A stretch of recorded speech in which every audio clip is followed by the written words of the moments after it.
ikintu cya mbere uzamenya cyatuma amafaranga akugora. Hari igihe usanga ari inshuti zawe, ariko inshuti zawe akaba ari za zindi mufitanye isano, muvukana. Uzi ko usanga umuntu iwanyu ntabwo yigeze agura moto, ntabwo yigeze agura imodoka, ariko kubera ko wowe muri iyi minsi niyo gahunda ufite, uravuga uti ngomba kuzagura imodoka byanga byakunda, ngomba kuzagura moto, ngomba kuzagura ikibanza, ngomba kuzubaka inzu nziza. Biratangaje ko umuntu wawe wa hafi akubwira ngo muri famiye yacu ninde muntu waguze moto, ujya kurinda kuvuga ibyo bintu. None se ntabwo bishoboka ko ari wowe wabanza akaba ari wowe uba uwa mbere mu kugura moto, imodoka? Man, ikintu gituma tudatera imbere, turacyafite imyumvire muri famiye man. Imyumvire muri famiye kumva ko nyine wanyu aribo bazagushyigikira kugira ngo utere imbere. Man, ugasanga njyewe Sam ndavuze ati ntabwo ngomba gukora iwacu barifashije bazampa igishoro. Niba kigwa ntabwo kizamara kabiri ko ntabwo uzaba wakiburiye. Muri iyi minsi ntabwo hakibaho ibintu byo gusanga ngo umwana ngo yishize kubera imitungo gushara, ngo bikibaho cyane. Kubera iki se? Abahungu bamaze kwisobanukirwa bajya gukora.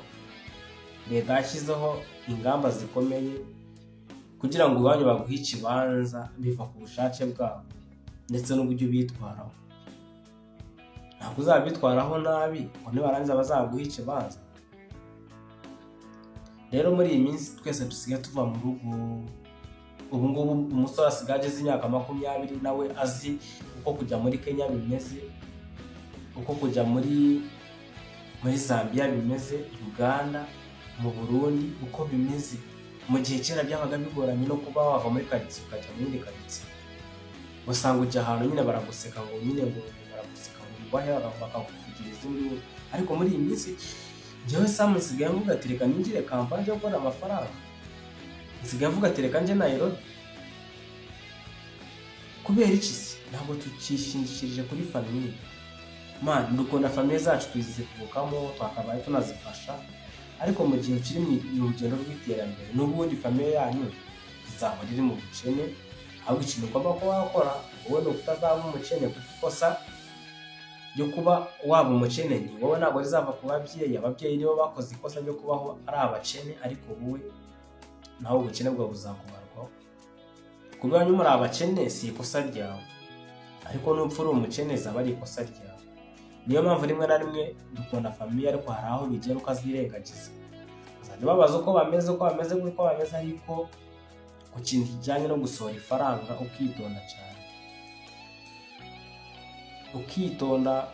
Famiye turazikunda, ariko se niba ushaka kugira ngo utere imbere, niba ushaka kugira ngo uzagire umuryango mwiza udasabiriza nk'umuryango uvukamo, umuryango uhora ukodesha amazu mwimuka buri munsi, niba ushaka kugira ngo uzabigereho birasaba ko noneho bihanga noneho bakomeze bababare babeho nabi, ariko uzi ikintu utetse ko ejo n'ejo bundi uzacarura. Muri iyi minsi dusigaye dufite ikibazo pe, kumva yuko umuntu wawe hafi azakukinira. Barakubeshye. Reka nk'uyu nk'urugero, urabona wowe urimo kureba video ntabwo tuziranye, ariko biratangaje ko umuntu tuziranye ntabwo yayireba, kuko aranzi, azi ibyo twirirwanamo tuganira, azi ibitekerezo byanjye. Rimwe na rimwe nshobora kumugezaho iki gitekerezo akagifeka, ariko wowe kikakubaka.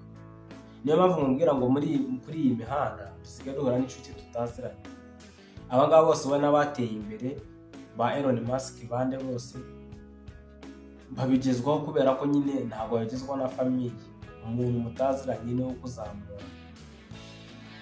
Urimo kureba iyi video, ejo ndazayireba, ndayirebe, ayikunde, bizama motivation yo gukora iyindi video.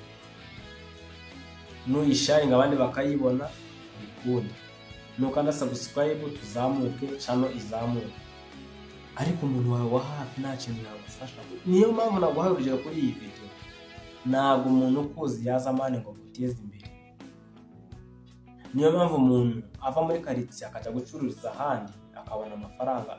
Ahandi yavuye bakavuga ati shati yavuye hano ahita umukiresha, bakajya ko kwigana ngo nabo bimuke bagire gute baze aho ngaho uri bakagubwo bagukurikiranye. Basanga hari baramaze kubaka inshuti ku buryo zitanyeganyega. Ikibazo wabwira mwebwe yaroha, ariko aka kantu ugashyira mu mutwe wawe, ntabwo umuntu wawe wa hafi yaguteza imbere.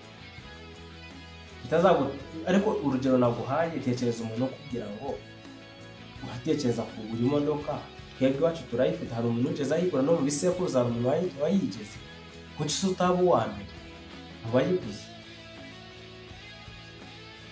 tugomba gushyira mu mutwe ubu nanjye samu mu rugo muri karitsiye iwacu nta n'umwe uragura iyo modoka wenda ntabwo aricyo cyifuzo ufite ariko mu byifuzo ufite iwacu nta n'umwe urabigira ibyo nibyo nifuza kandi kugira ngo mbigereho sinajya kugisha papa inama mama inama bakuru banje inama barumuna banje inama ba anko banje inama sinabagisha inama umuntu wawe wa hafi niwe uguca intege umuntu azakubwira ngo none se ngo aho tuvuka ngo ninde wigeze gutungaho wenda miliyoni nyine kubujya kumvisha yuko nyine nawe bitashoboka ariko isi tugezemo birashoboka yes amafaranga uko yafata ahita agenda ntanjye hari igihe nyafata nkabona aciye mu myanya y'intoki n'ibyo ariko buriya iyo uri umuhungu mukuru ufite ubwenge uravuga uti kubera icyo umunsi amafaranga yapfiriye ubusa byagenze bite ejo nakosora iki iyo umaze kubisobanukirwa imiryango irafunguka amahirwe